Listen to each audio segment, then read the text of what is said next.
LAC पर चल रहे डिसएंगेजमेंट के बीच चीन ने पहली बार गलवान घाटी पर तोड़ी चुप्पी। नमस्कार, मैं हूं नीरज राजपूत और आज फाइनल असॉल्ट में बात करेंगे कि किस तरह से गलवान घाटी में चीन को कितना बड़ा नुकसान हुआ था और आखिरकार चीन ने क्यों कबूला कि उसके भी 4 सैनिकों की मौत हुई थी गलवान घाटी की हिंसा में।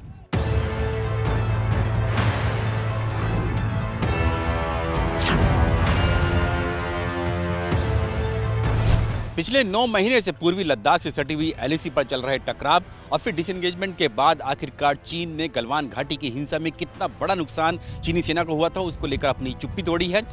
इस बारे में कि कितना नुकसान चीनी सेना को इस गलवान घाटी की हिंसा में हुआ था उसको लेकर जो चीन के जो सरकारी टीवी है CGTN ने उसने खुलासा किया है कि चीन की जो सेंट्रल मिलिट्री कमीशन है उसने गलवान घाटी की हिंसा में मारे गए 4 जवानों को जो फर्स्ट मेरिट साइटेशन दिया है और साथ ही मानद उपाधि भी दी है। ये इन चारों सैनिकों की जो मौत हुई थी वो गलवान घाटी की हिंसा में हुई थी। हालांकि CGTN ने इस बारे में खुलासा नहीं किया कि कहां पर उनकी मौत हुई थी, लेकिन उसके बाद जो चीन का दूसरा मुखपत्र है ग्लोबल टाइम्स उसने साफ तौर से कहा कि ये जो सेंट्रल मिलिट्री कमीशन ने मानद उपाधि दी है और फर्स्ट मेरिट साइटेशन दिया है ये दरअसल गलवान घाटी की हिंसा में जो चीन के 4 सैनिक मारे गए थे उनको दिया गया है, उनको हीरो का दर्जा दिया गया है। इसके अलावा जो एक कर्नल रैंक के अधिकारी हैं जो कि घायल हुए थे इस हिंसा में उनको भी कर्नल हीरो का उपाधि दी गई है। तो ये पहली बार ऐसा हुआ है कि चीन ने गलवान घाटी की हिंसा में कितना बड़ा नुकसान हुआ है उसको लेकर खुलासा किया है, क्योंकि इस बात की लगातार खबरें आ रही थी। कुछ भारत भी मानता है और इसके अलावा जो रूस और अमेरिका की बड़ी मीडिया एजेंसीज हैं, न्यूज़ एजेंसीज हैं, उन्होंने भी खुलासा किया था कि कम से कम 35 से 45 जो सैनिक जो थे, चीनी सैनिक जो थे मारे गए थे गलवान घाटी की हिंसा में, जो कि 15 और 16 जून की रात को भारतीय सेना के साथ हुआ था। गलवान घाटी में पूर्वी लद्दाख में जो हिंसा हुई थी उसमें हुआ था। लेकिन जो अब चीन ने भी इस बारे में कि कितनी उसको नुकसान हुआ था उसका खुलासा नहीं किया है कि उसके कितने सैनिक मारे गए थे, लेकिन कितने सैनिकों को हीरो का दर्जा दिया गया है या फिर उनको बहादुरी के लिए मेडल दिया है उसका खुलासा किया है। तो उसमें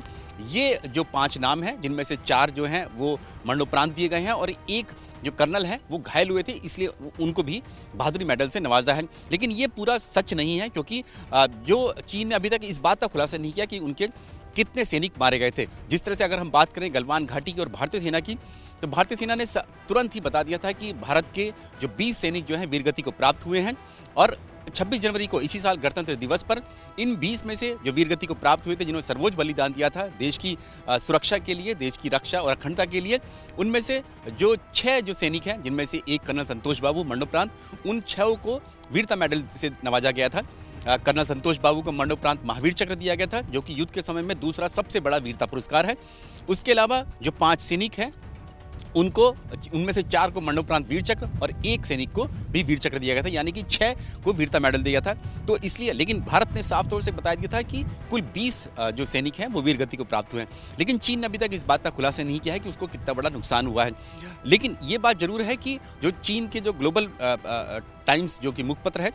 उसने गलवान घाटी की हिंसा के लिए जो उसके सैनिक मारे गए हैं उसके लिए भी भारत को जिम्मेदार ठहराया है कि भारत इसके लिए जिम्मेदार है, जबकि भारत साफ तौर से कह चुका है कि गलवान घाटी की जो हिंसा हुई थी वो चीन की आक्रामक रवैये के कारण हुई थी। चीन की जो एक्सपेंसिव पॉलिसीज़ हैं जिसके तहत वो भारत की सीमा में घुसपैठ करने की कोशिश करता है, या फिर जो दोनों देशों के बीच में जो LAC line of actual control जो कि डिमार्केटेड नहीं है, जो कि बहुत बड़ा स्ट्रेच है, उसमें घुसपैठ करने की कोशिश कर रहा था, उस दौरान ही ये हिंसा हुई थी। और साथ ही चीन ने ये ऐसे समय में इस बात का कबूलनामा किया है जब हाल ही में जो भारत के जो लेफ्टिनेंट जनरल YK जोशी हैं, जो कि उत्तरी कमान के कमांडर हैं, जिसके अंतर्गत ये पूर्वी लद्दाख की LAC आती है, उन्होंने इस बात को कहा था कि इस सवाल के जवाब में कि कितने सैनिक चीन के मारे गए हों, तो उन्होंने कहा कि रूस की जो न्यूज़ एजेंसी है तास ने उसने 45 की संख्या दी थी और उसने 45 की संख्या जो थी वो चीन के रक्षा मंत्रालय के हवाले से दी गई थी, सूत्रों के हवाले से दी गई थी। तो उन्होंने कहा था कि वो भी इसी फिगर पर यानी कि संख्या पर ही मानते हैं कि इतने नुकसान हुआ होगा। उसके बाद ही ये सेंट्रल मिलिट्री कमीशन की तरफ से घोषणा की गई है कि चीन के 5 सैनिकों को वीरता मेडल से नवाजा जाएगा। आपको यहाँ पर ये बता दें कि सेंट्रल मिलिट्री कमीशन जो है चीन की सबसे बड़ी सैन्य संस्था है,